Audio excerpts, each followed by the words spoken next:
संपूर्ण पवित्रता हम कैसे जीवन में ला सकते हैं।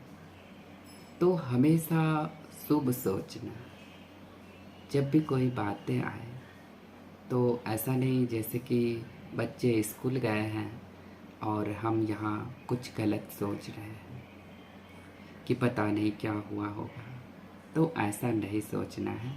हमेशा सोचना है कि हमारा जो बच्चा है वो शक्तिशाली बच्चा है, पावरफुल बच्चा है। ऐसा कुछ भी नहीं होगा, क्योंकि आप गलत सोचेंगे तो गलत हो जाएगा। तो शुभ सोचना। दूसरी बात होता है कि कम बोलना लेकिन मीठा बोलना।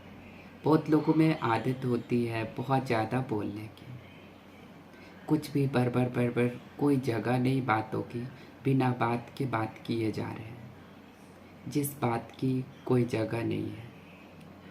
इसलिए कम से कम बोलें, क्योंकि मुंह हमारा एक ही है और कान दो है। मतलब ये होता है कि आप सुने ज़्यादा, बोले कम, और बोले तो मीठा बोले। और तीसरा होता है उड़ती कला से उड़ते रहना। उड़ती कला मतलब क्या होता है?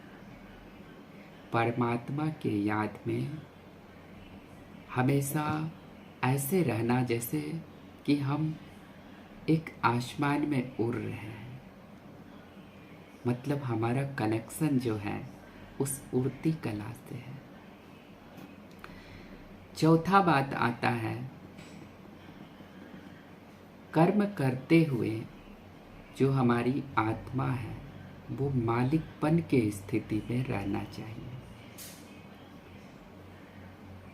मालिकपन मतलब बहुत बार क्या होता है ना, कुछ लोगों की आदत होती है कि अरे कहीं लाइट चल रहा है तो चल रहा है, मुझे क्या मतलब है, मेरे कौन से बिजली बिल जाने वाले हैं, जाएगा रेंट, मकान मालिक का जाएगा। नहीं, मालिकपन की स्थिति में वो रहते हैं जो छोटी छोटी बातों को भी अपने ध्यान में रखते हैं कि नहीं, कुछ भी हो जाए हमें वो लाइट को बंद करना है, हमें फैन को बंद करना है, ये सारा कुछ को क्लोज करके जाना है। उसके बाद आता है कि कोई भी विघ्न को पेपर समझकर खुशी से पार करना। जैसे जीवन में कोई भी प्रॉब्लम है, समस्या है, वो आती है, उसको एक समस्या को समस्या समझ करके खुशी से पार कर जाना कि जो समस्या है वो रहने वाला नहीं है। ऐसा नहीं कि समस्या को पकड़ के हम जितना सोचेंगे वो उतना बड़ा बनता जाएगा। तो समस्या को सोचना ही नहीं है।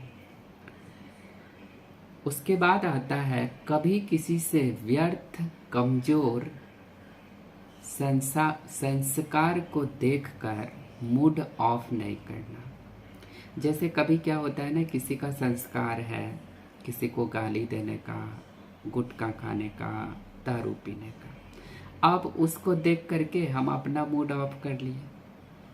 नहीं, वो कर रहे हैं, उनको अच्छा लगता है, वो उनका संस्कार है, हम क्यों अपना मूड ऑफ करेंगे? तो हमें अपना मूड ऑफ नहीं करना है।